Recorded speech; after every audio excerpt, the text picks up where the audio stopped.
Lo que más recuerdo de mi padre es verlo crear. ¿Ah? Me acuerdo que hacía acuarelas.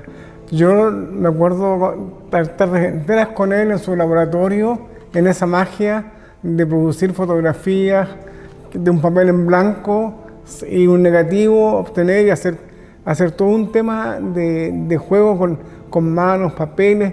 Y esa parte a mí es algo que tengo en la memoria de él. Sí, yo creo que tiene como esa doble articulación, ¿eh? Como por un lado lo que está diciendo que él está pensando, cuando ve algo, está pensando en la foto que sale de ahí. Tiene que ver también con esto mismo que te digo del oficio, porque hay un asunto como que uno de los capos en ese momento, los gurús, era Ansel Adams con sus textos del negativo y de la copia. Y uno de los temas que tenía, que yo creo que Tito también como que lo usaba mucho, es que tenía muy claro, por el oficio, por la práctica, por la observación, por el rigor en que se metía, en que cómo se vería algo una vez fotografiado. Entonces, en ese sentido también creo que tenía un obturador en la cabeza, ¿te fijas? Porque obviamente depende cómo tú lo expongas, dónde pongas el foco. Hay un montón de variables que están implícitas en eso. Que a mí me parece que Tito Vázquez es uno de los representantes más importantes de la fotografía humanista. Eso como criterio fotográfico, al interior de la propia historiografía de la fotografía. Y en otro sentido, a mí me parece que el trabajo de Tito es un trabajo que se abre a una suerte como de caleidoscopio visual. Es decir, cuando uno observa las fotografías de Tito, no solamente observa lo que está en evidencia, lo referencial, es decir, el personaje retratado, las luces, la construcción artística, etc., sino que hay una trama de significaciones que nos llevan a otras significaciones. Yo lo recuerdo siempre con una cámara fotográfica colgando en todas las circunstancias.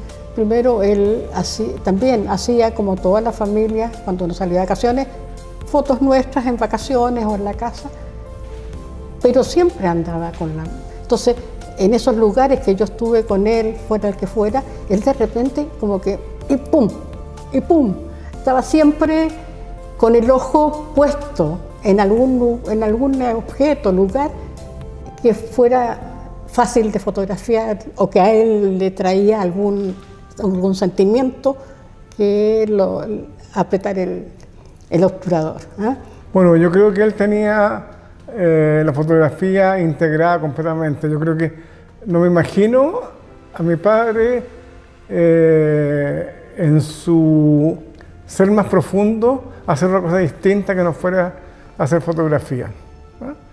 En algunos momentos, por supuesto que la fotografía no era una actividad muy rentable, entonces, o que generara buenos ingresos, él igual se metió a trabajar con agencias de publicidad, con revistas, con medios de comunicación,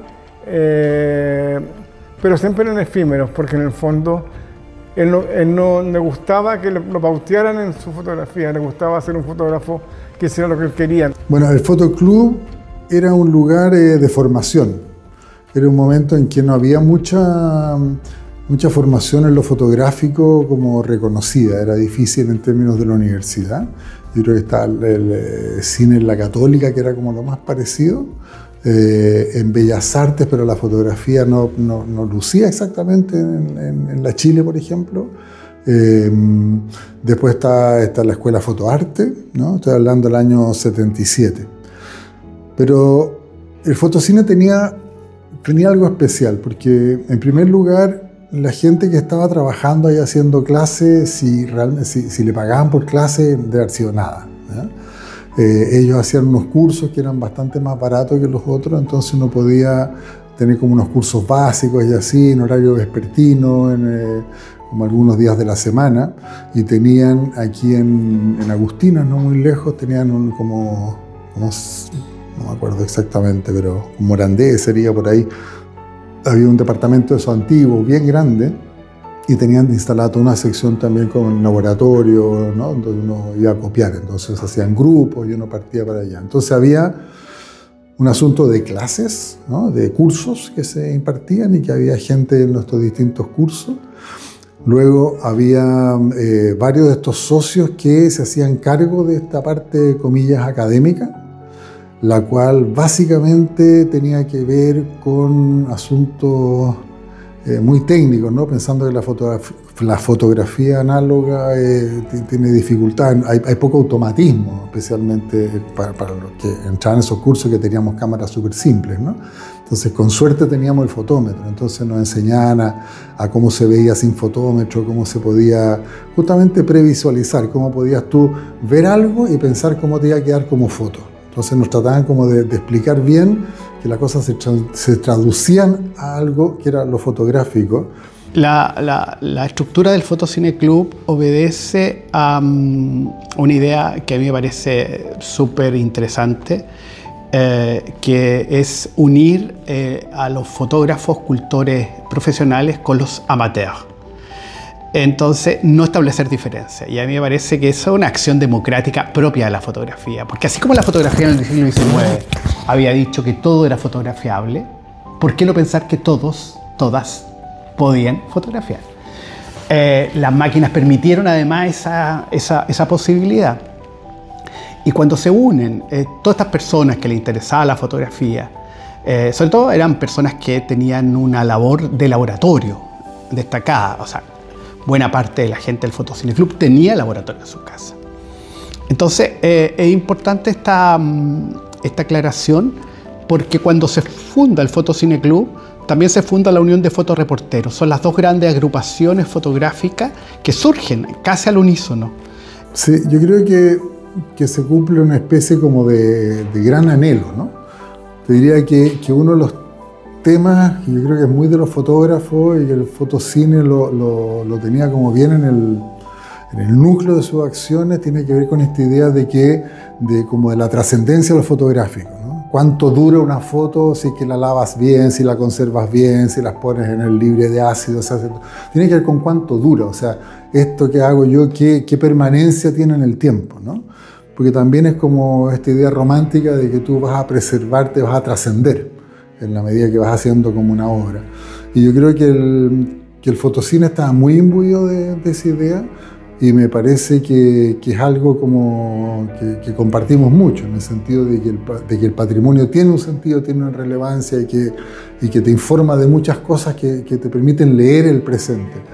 Entonces, que sea la institución del Estado la que lo haga y que lo haga de una manera como se está haciendo, ¿no? O sea, con todos los estándares de calidad, que no es como, oye, chuta, sí, pero mala suerte me tocó la biblioteca, al revés, como puta, la cueva, bueno, que está en la biblioteca, porque hay un estándar, hay una exigencia, hay un rigor, digamos, que se agradece, ¿no? Porque yo creo que todos debemos, no sé si lo estamos, pero deberíamos estar consciente de todas las dificultades que esta cuestión tiene. O sea, no es que a la biblioteca le llueven los millones, entonces alguien se ocurre, y si gastamos una parte esta que nos está sobrando en la foto. Es totalmente al revés, ¿no? O sea, hay que convencer gente de que vale la pena, de que se puede hacer bien, de que se usan los recursos de la forma más eficiente posible. Yo creo que es una tarea que ha tomado hartos años y que con elementos como memoria chilena, ponte tú, permite que tú efectivamente accedas a estos archivos. Yo lo primero que diría es que hay que dejarse llevar. Hay que dejarse llevar por las imágenes. Hay que tratar de entender que detrás de estas imágenes hay un personaje, una persona tremendamente sensible a la realidad social, pero que no solamente la observa para capturarla y dejarla tal cual. Por ejemplo, yo pienso en todos los trabajos que él hace en el centro de Santiago de las personas que vivían sin domicilio fijo, que vivían en las calles, y para él tiene que ver con transformar también las condiciones de esas personas. O sea, no es solamente mirar, sino que también entender que detrás de eso hay un deseo de transformar esas realidades. de que hay un compromiso por hacer mejor este país. Y yo creo que eso es una sensibilidad para todas, para todos.